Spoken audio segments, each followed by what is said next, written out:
Good morning, genealogy friends. Although I know it's not morning for quite a few of you. Sorry I'm so late today. I had an appointment this morning, or one of my kids had an appointment. So threw my schedule off, but I didn't want to just wait until Monday because this is a pretty good topic. And I like to use Fridays to talk about resources that you can use that are not my site. So today we're going to talk about Google Books. This is coming in. This was a request. Can't remember off the top of my head who requested it because that's how I roll. But Google Books has recently changed their website because everybody likes to update things and make me crazy. So I thought we would take a look at the new Google Books website and hopefully show you some features that you didn't know were there. So let me flip this around. Good morning. Hello. Mom hair today. Friday uniform. Family historian. Thank you to everybody who's bought shirts and sweatshirts recently. I know that there seems to be a lot of holiday purchases. A little bit of business. If you bought a Black Friday bundle from me a week ago and we've been in communication and you haven't fulfilled your order, that's fine as long as we've been in communication. If you're waiting for me, there's a chance that I have a different email for you than where you're looking. That happened with 2 people I know. So if you haven't heard from me about your order, you need to email me at carly@familytreenotebooks.com so that we can get that going. And then I think there's only one person left that I still haven't talked to who is in this boat. I don't know, it's a long shot this person's going to be on the chat today. If you are somebody who has ordered from me or is thinking about ordering from me and you're not somebody who's comfortable sharing your email, that's not going to work with my business. I know I have an order outstanding from somebody who doesn't want to communicate via email. If you have made that order and made that call, that's fine, but that means that I need to give you a refund. I have no way of giving you pages without your email address. I can't even give you a link to download pages some other way without an email address. And I know sometimes people will put in their phone numbers instead of their email address in where it says, give me your email, because you prefer to be contacted by phone, which I totally understand, personal preference. I don't do any business by phone. There's lots of reasons for that. The biggest one just being that I'm just somebody who's running my business from home with my kids running around. I don't have, an office phone. I don't have office hours. I don't have a public phone number that I use for work. It's funny because it has nothing to do with the genealogy business, but I made the mistake of using my personal cell phone number to do business. It would have been about 8 years ago at this point, when I was doing something else. And I got phone calls in the middle of the night. There were just people who didn't understand why I wasn't available to take calls at all times. It just got complicated because I think that when you're looking at somebody as a business in a professional situation, it totally makes sense if they've given you their phone number that you would expect to be able to use that phone number for business. I don't have a business phone number. I have an email address. So if you don't want to share your email, that's fine, but that means I need to give you a refund. But yeah, if you're waiting on your Black Friday order because you're waiting on me, go ahead and send me a message, carly@familytreenotebooks.com, because we need to get that going. I know most of you have gotten your orders though. So, and that goes for anybody. If there's anybody out there who's waiting on me for something, go ahead and send me a message. I have no problem receiving multiple emails. You are never bugging me. The chances that I have seen your email or that I missed your email, that it just fell through the cracks, super high. So, I really try hard to stay on top of that. Still having a lot of problems with Facebook messages. It's so much better to get me by email. Yeah. What else was I? And I'm glad that you guys are enjoying the videos, or those of you who've said that you like the videos. That's great. If you by chance have people in your life or somebody that you think would also enjoy the videos, could you think about sharing them? I've been thinking that I should be doing a better job sharing the fact that I'm doing these videos and teaching, but I really only share them on my page and then in my group, my Family Tree Notebooks genealogy group. I don't share in the other genealogy groups. It feels funny because it's like me, and I don't want to be pushing my face everywhere being like, look, you guys, I'm so smart. I teach things. But if you know somebody in your life that you think would get anything out of these conversations, feel free to share, because I don't want to bother people who don't want to hear from me. But if there are people who could use a little bit of help, you know, bite-sized genealogy help every now and then, and they might like the videos. Share away. Okay, let's talk about Google Books. I am going to be showing you my computer. I'm hoping that this works. There is apparently a way for me to do a Facebook Live where I actually share my screen, but I've been having wireless connective issues. I didn't want to lose anybody that way, so I'm hoping that this works. Okay, Google Books. If you go to books.google.com, this is what it looks like. The good news is, though, that it's actually really, really easy to search for Google Books. So I'm going to show you, we're going to do a fake search. I'm going to hold the phone and type with one hand, which is going to be Donaldina Cameron. We're going to look for Donaldina. Oh, this is what happens when I'm only using one hand and looking at it through the phone. We're going to look for Donaldina Cameron. She's the woman that ran the orphanage that my great-grandmother was in San Francisco. So I'm at books.google.com and I'm going to search for Donaldina Cameron. And it brings me to this page. But I wanted to show you, if I add another, okay, this is just google.com. Google.com is my home page. If I was to search Donaldina Cameron just as a general Google search, okay, so this is what I got when I searched books.google.com, and this is what I got when I just searched Google. But you can go in, see this more thing right here with the little dots. Books is one of the options. So if I'm just doing a general Google search, I can go in and search and select books after the fact. It's going to take me to the same search page. So if you can't remember how to get to Google Books for some reason, you don't want to go through the step of actually Googling Google Books, it's really easy to just do a general Google search and then limit it to just books. Now, you could go through, I mean, Donaldina Cameron's a pretty specific search. You see it pulled up all these books, but all of these books are not the same. They're not created equal. So we're going to, push the whole table away. We're going to limit the search further. There's these, in this menu right here, there's ways to filter your search. So instead of any books, we can go for books that have a preview available, Google eBooks, and free Google eBooks. Now, why wouldn't you just do free Google eBooks? Why would you want to do any books? Well, any books, like I said, Donaldina Cameron is pretty specific. All of these books are going to mention her. So maybe I would want to create a book list for myself to, have a list of books that maybe I'd want to look for at the library if I couldn't find them on here. If I go to Google eBooks, not just the free ones, but all Google eBooks, here you see it has this price. This is how much this book would cost if you were to click on it and you wanted to download it and start reading it right away. This book is great, by the way. I actually have it right there.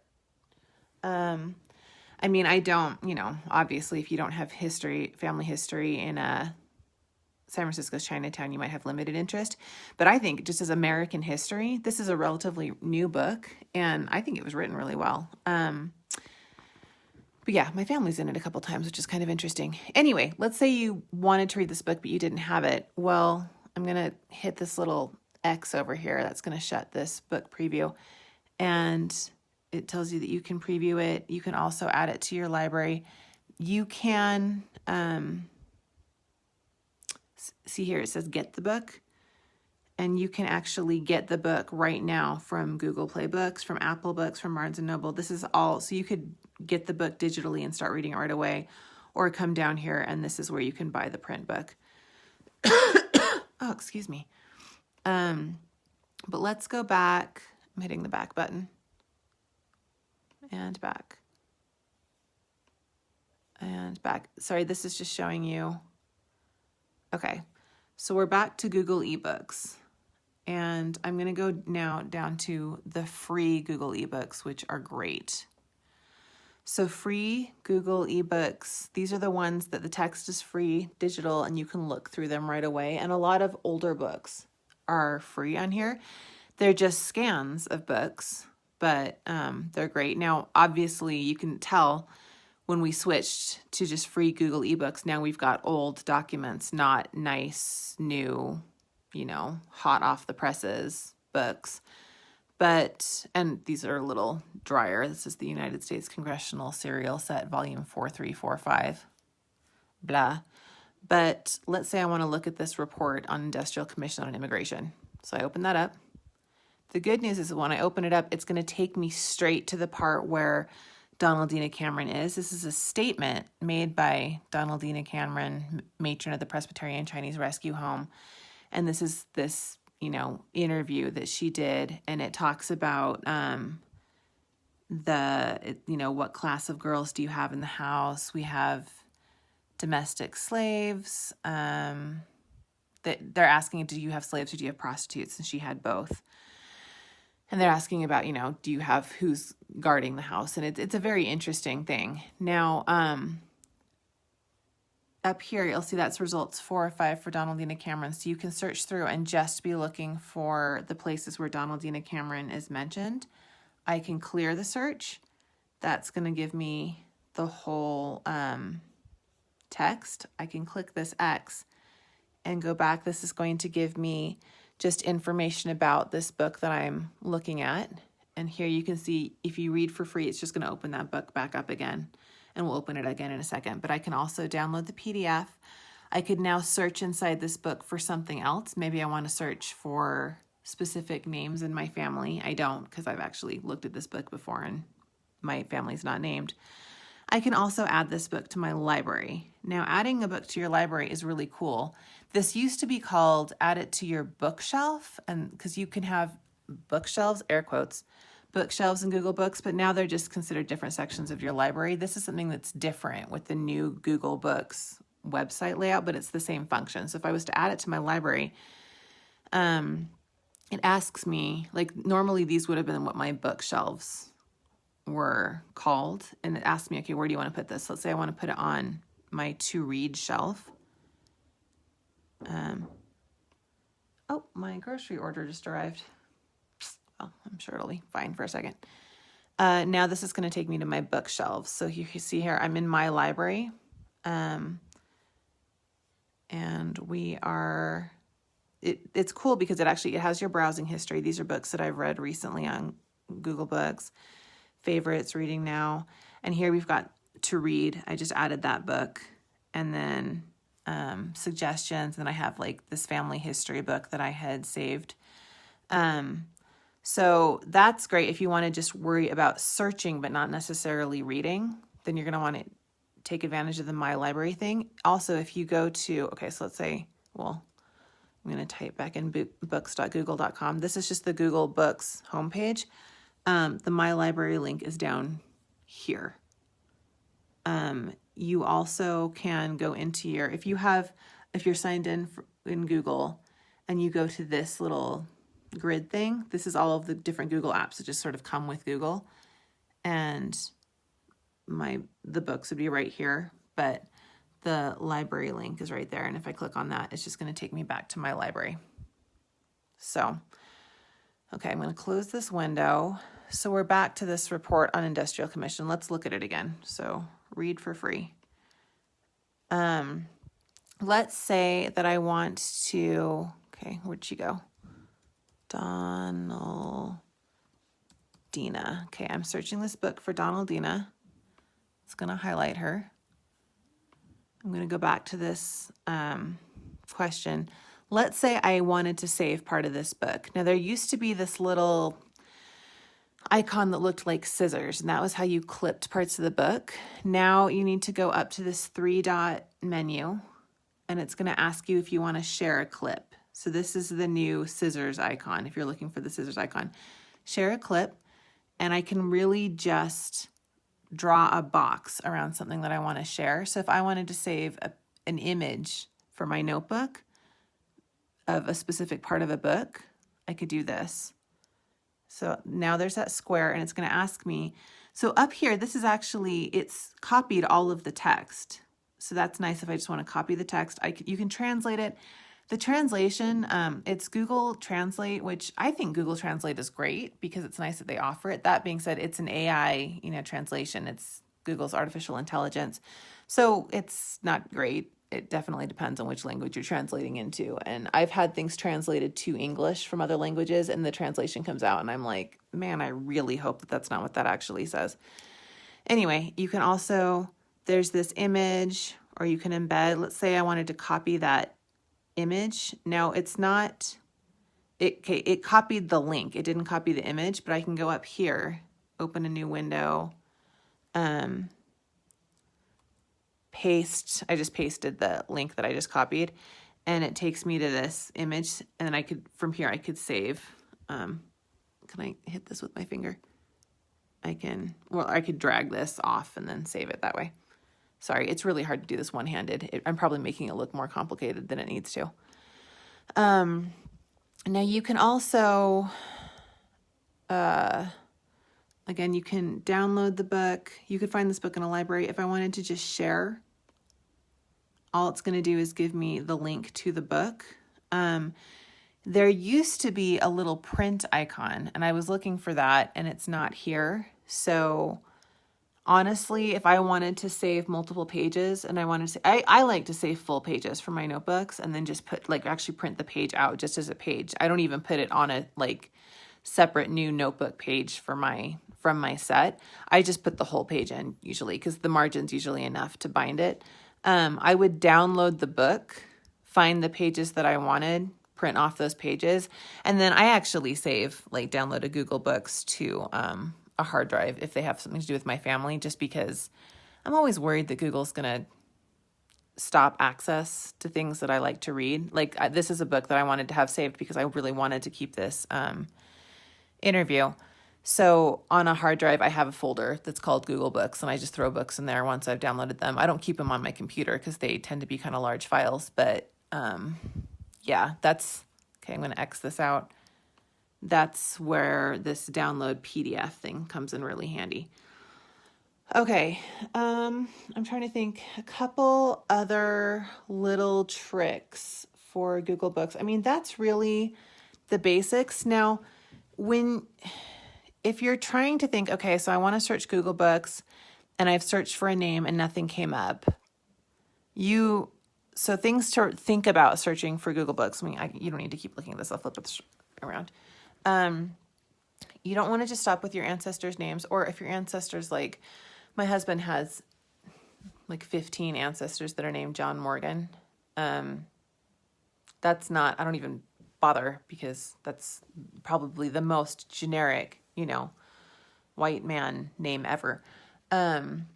So you might want to search for that plus the town, or you might want to search for that, when you're searching Google. So in those cases, then I'm more likely to search for the county history. So let's say, okay, let's actually flip this around. Let's go back to Google Books. Okay, I'm going to look for Summit County, Ohio. Because I should have showed you this. Okay, up here, you've got, this is what we looked at. Preview available, Google eBooks, free Google eBooks. But over here, I can say, do I want books, magazines, or newspapers?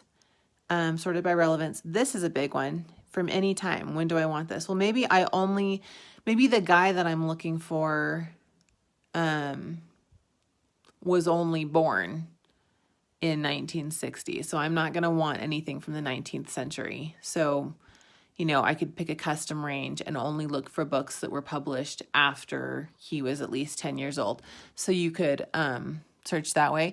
Now, I will say, let's say that you have somebody who's born in the 1850s. So you're like, oh, well, therefore I should only look for books in the 19th century. I'm flipping you around so that we can make eye contact. It doesn't work the other way.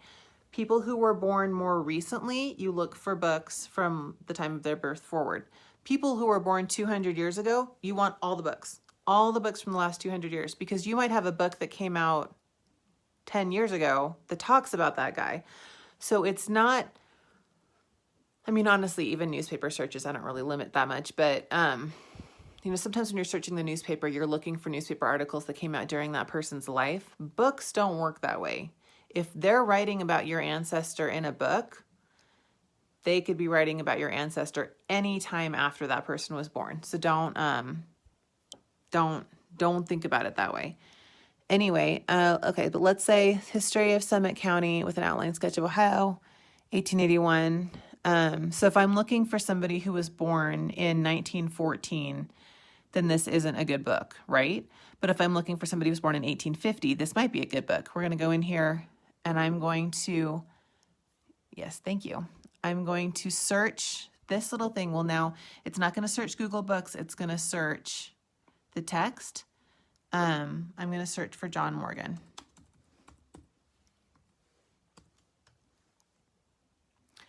And we've come up with 17 results because it is the most generic name in the history of the world. But I might be able to look at these things and say, okay, so this company then conveyed its title to the lands to John Morgan, Jonathan Brace, and John Caldwell. Maybe I have some other research that tells me that the John Morgan I'm looking for did do business with these two names. You know, maybe I'd be able to figure out if this is the right John Morgan.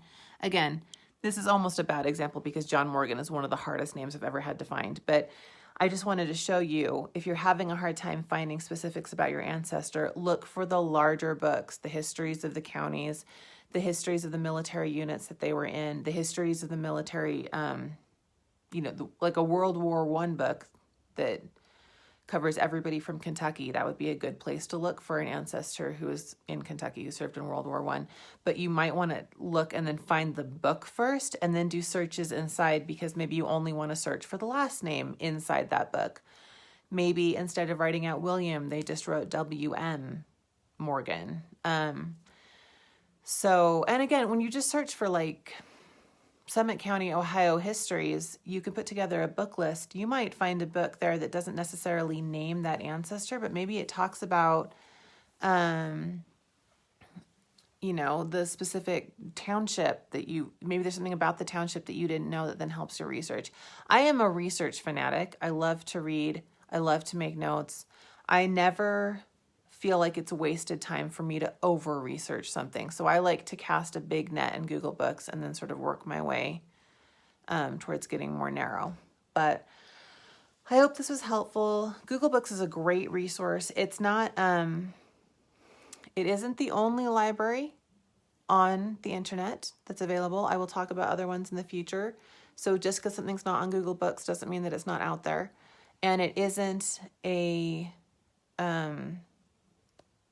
replacement for actually, going to libraries full of print books. But I found a ton of stuff in Google Books. My Family Tree notebooks are full of pages from Google Books where I've just found great historical context or,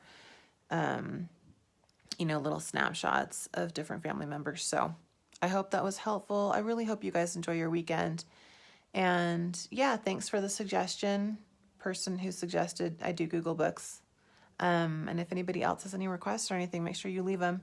I may appear disorganized, but I promise my life is covered with lists of things that I want to do for you guys. So let's just keep adding to them. And I will talk to you guys on Monday.